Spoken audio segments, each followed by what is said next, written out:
అసలు మా బుడ్డోడు ఎందుకు భయపడ్డాడు అని నెక్స్ట్ వీడియోలో చెప్తాను కదా, దానికి పార్ట్ 2 ఇది. మేమందరం ఒక చోటుకైతే వెళ్ళాము. అక్కడ నీళ్లు ఉన్నాయి కానీ లోతు అయితే లేదు మునగడానికి, కానీ చేపలు మాత్రం దండిగా ఉన్నాయి.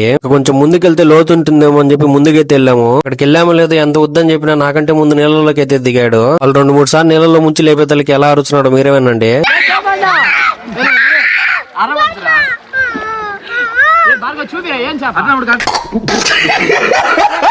ఆ తర్వాత ముంచర్లేరా రారా నేను ఉన్నానని చెప్పి ఎంత పిలిచినా రావడం లేదు.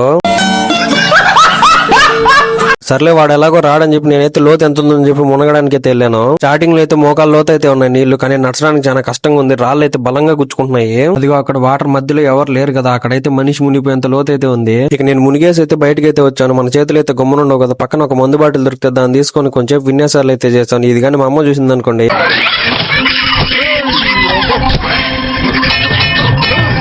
ఇక అందరం వాటర్ నుంచి బయటకు వచ్చేసి అయితే మా కోసం చేసిన ఫుడ్ తినడానికి అయితే బయలుదేరాము. ఇక అందరం ఒక చోట కూర్చొని ప్రశాంతంగా అయితే తిన్నాము. ఏ మాటకు ఆ మాట కానీ ఇలా అందరూ ఒక చోట కూర్చొని తింటే మాత్రం ఆ ఫీలే వేరు అసలు. తినేసి మళ్ళీ అందరం వాటర్ ఫాల్స్ దగ్గరికి అయితే బయలుదేరాము. అప్పటికే నా ఫోన్ స్విచ్ ఆఫ్ అవడంతో వీడియోలు అయితే తీయలేదు నేను. ఓకే మామ, మీకు ఈ వీడియో నచ్చినట్టయితే ఇలాంటి మరిన్ని వీడియోల కోసం సబ్స్క్రైబ్ అండ్ ఫాలో చేసేసుకోండి.